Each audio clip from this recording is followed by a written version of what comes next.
सिद्धार्थनगर के लिए बीते 2 दिन यानी शुक्रवार और शनिवार बहुत दर्दनाक रहे। हादसे इतने गुजरे कि दर्द की इंतहा हो गई। कई हादसों में लाशें बिछ गई, सड़क से, आकाशीय बिजली से, और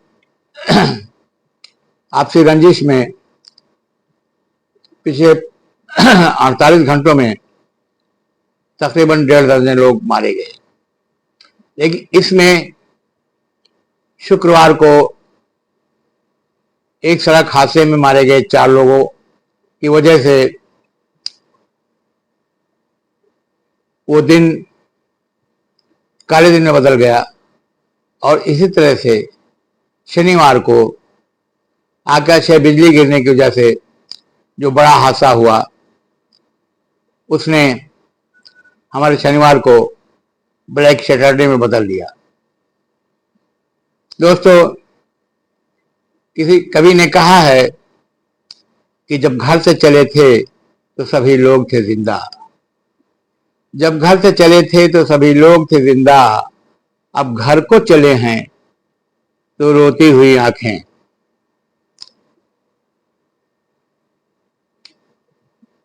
अब घर को चले हैं तो रोती हैं हर आंखें। ये बात लागू होती है शनिवार के पहले हादसे के बारे में, जो यहां से करीब 600 किलोमीटर दूर झांसी के पास हुआ। उबैदुर रहमान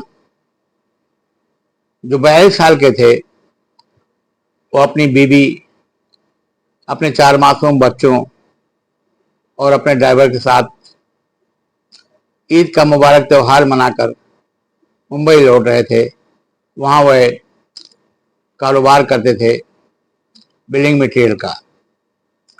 सिद्धार्थनगर जिला मुख्यालय के नौगढ़ बाजार में उनके बड़े भाई का कारोबार है। और बिल्कुल सटे हुए बगल में वो गांव का इलाका है जिसे घुरऊ जोत कहते हैं, वहां के निवासी थे, लोकप्रिय थे, समाज में उनकी पहचान थी, उनका असर था। लेकिन झांसी में के पास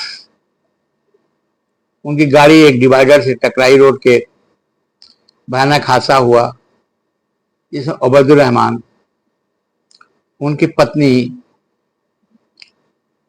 उनकी 12 साल की बेटी हुस्ना और उनका ड्राइवर, इस 4 लोग मौके पर मारे गए। उनके 3 मासूम बच्चे जो 8 साल, 10 साल और 6 साल के हैं, वो शदीद रूप से जख्मी होकर अभी भी अस्पताल में हैं। क्या होगा उनका? कौन परवरिश करेगा उनका? आज के इस आज के युग में सगे भाई नहीं होते तो भतीजों की कौन परवाह करेगा? घर वाले कर ले तो बहुत बेहतर बात है, लेकिन ये सोचने का सवाल है कि उन बच्चों के भविष्य का क्या होगा। उन मासूमों के सर से साया जो उठ गया है। जब उनकी लाश शुक्रवार को तकरीबन 12 बजे पहुंची तो हुजूम था, तकरीबन 10,000 लोगों की भीड़। सोचने की बात है कि वो समाज में कितने लोकप्रिय थे कि देखते ही देखते 10,000 की भीड़ इकट्ठी हो गई।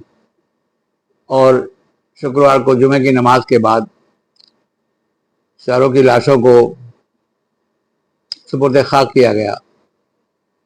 आसमान भी तब रो पड़ा था। लोगों की तो बात ही नहीं करती। ये ब्लैक फ्राइडे रहा सिद्धार्थनगर जिले के लिए। लेकिन जो दूसरी घटना शनिवार को हुई,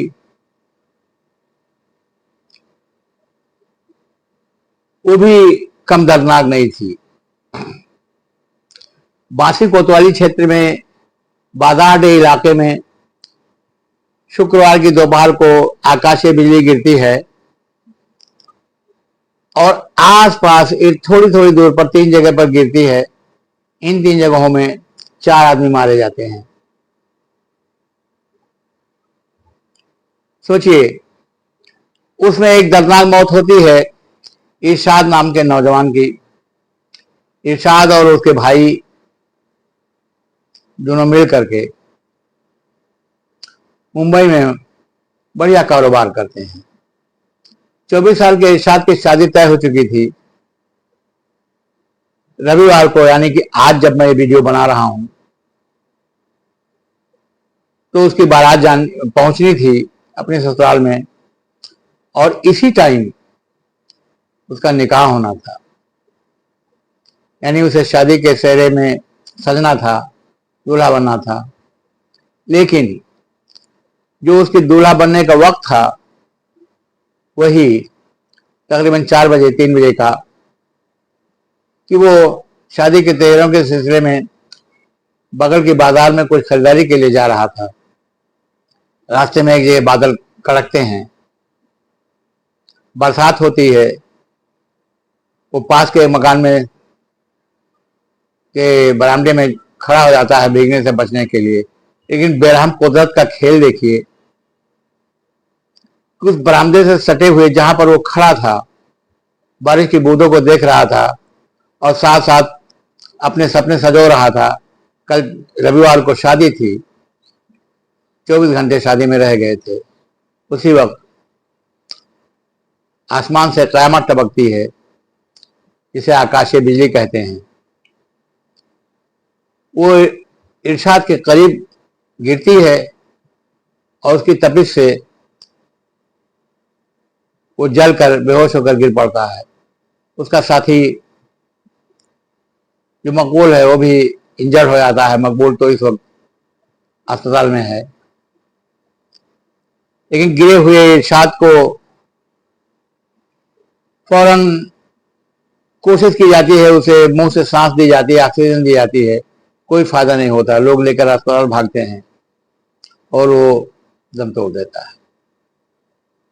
दोस्तों, इस घटना का सबसे मार्मिक पहलू यह है कि जिस टाइम रविवार को, जिस वक्त उसे शादी का सेहरा पहनकर निकाह की रस्म अदा करनी थी, वही ठीक टाइम था 24 घंटे पहले बिजली के गिरने का और उसकी जान जाने का। सुनते ही कोहराम मच गया। जैसा कि पहली घटना, शुक्रवार की घटना में उबैदुर रहमान की फैमिली में हुआ था, इनकी भी फैमिली में अफरा तफरी मच गई, चीख चिल्लाहट मची। बाजार के लोग दौड़े और देखते ही देखते हजारों का हुजूम इकट्ठा हो गया। क्या हो गया? कहां से क़यामत बर्पा हो गई।